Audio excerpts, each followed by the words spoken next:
Hello everyone, I am Soumendra from India and I will present our work on prospects of probing dark energy in ELISA.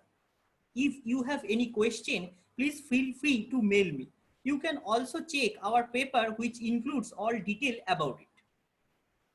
So this is the roughly plan of my talk. At the end of the talk, I will show that null parameterization is much more effective in modeling dark energy, in particular to the gravitational wave from supermassive black hole binaries.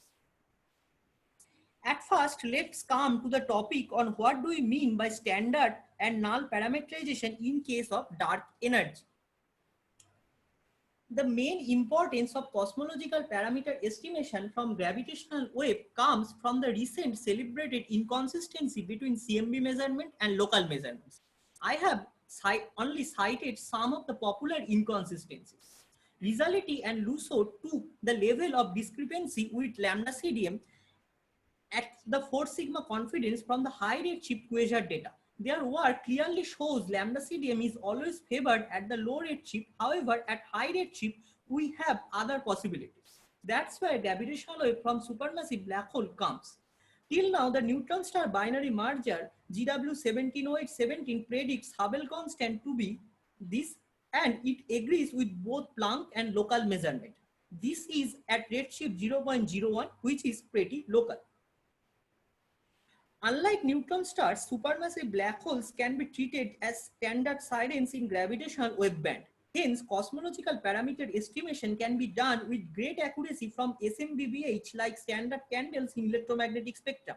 Now, SMBBH falls into the ELISA frequency band, and ELISA can detect GWs from middle redshifts as well as from local universe, as long as it is less than 10 redshift.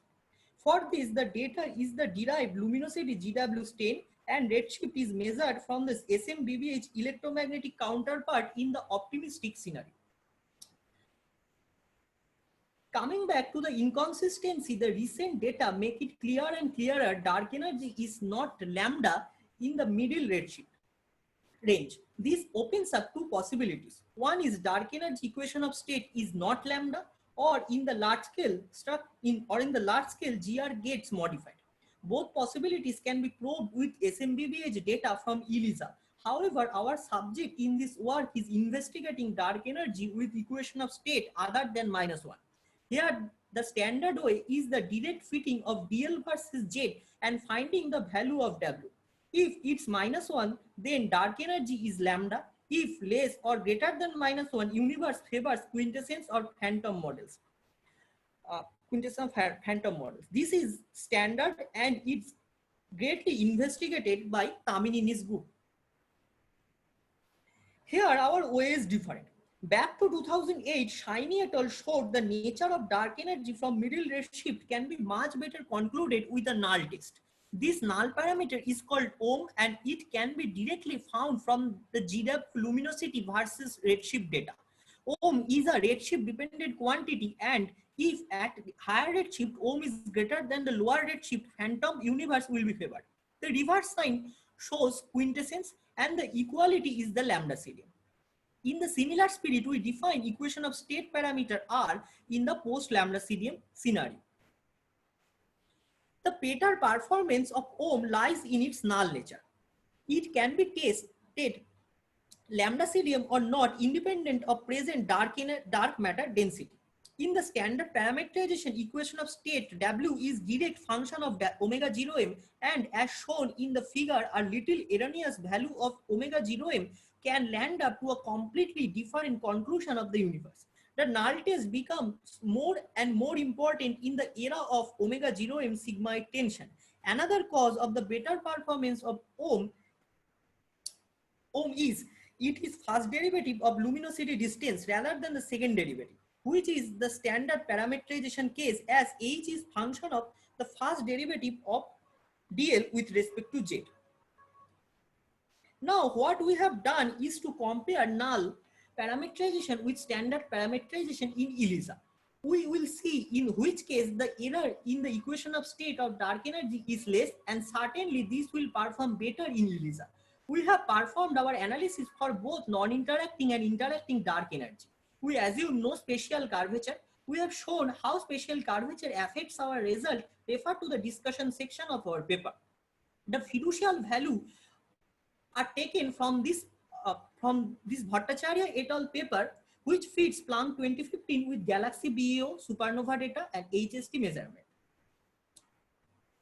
Let's come to the result of the constant equation of state. We will do a simplified Fisher matrix analysis to forecast the error. We will take 100 redshift points between 2 to 6, and the possible source of sigma n is listed here. The error on W0 is less in ohm, and the error in non-phantom is more than the phantom in both parameterizations. This trend can be seen in all other dark energy scenarios. However, in ohm, there is a range of W0 between -1 to -1, where the error is comparable with quintessence fiducial range. That's great because the prediction from other cosmological experiments shows W0 favors the phantom part. Now let's come to the redshift dependent equation of state. We are parameterizing it with the CPL answers. Apart from the generic trends as observed in case of W0 CDM, here the error on W0 and WA are of same order in ohm. That's indeed great. For both parameterizations, error drops monotonically with the increase of WA. However, in ohm, curves are more flatter in range WA is equal to -0.7 to 0.1, which includes the present prediction of WA from other experiments. Now let's move to the interacting dark sector. Along with dark energy, here we parameterize dark matter equation of state as well. It contains both warm and interacting dark energy dark matter models. There are several things to notice here.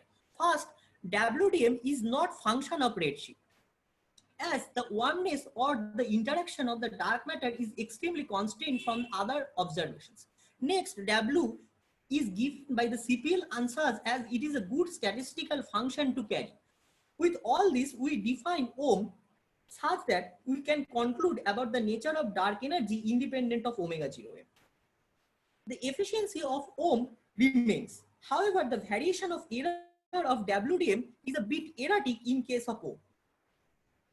In case of WA variation, close to -0.4 and close to -0.4 and -0.2, we have -0.4 and 0.2. We have exceedingly well performance in case of ohm. Now to summarize, this contains our predicted error with gravitational observation in ELISA. The fiducial values are the predicted value from Bhattacharya et al. 2019. And as a part of future plan, we are currently involved in a complete Bayesian waveform analysis with a much more realistic redshift distribution of the galaxy merger. The fiducial values are also planned to incorporate the current dataset of Planck 2018 and DES 2018. However, in this work, we want to place the richness of ohm in case of gravitational wave data. Thank you.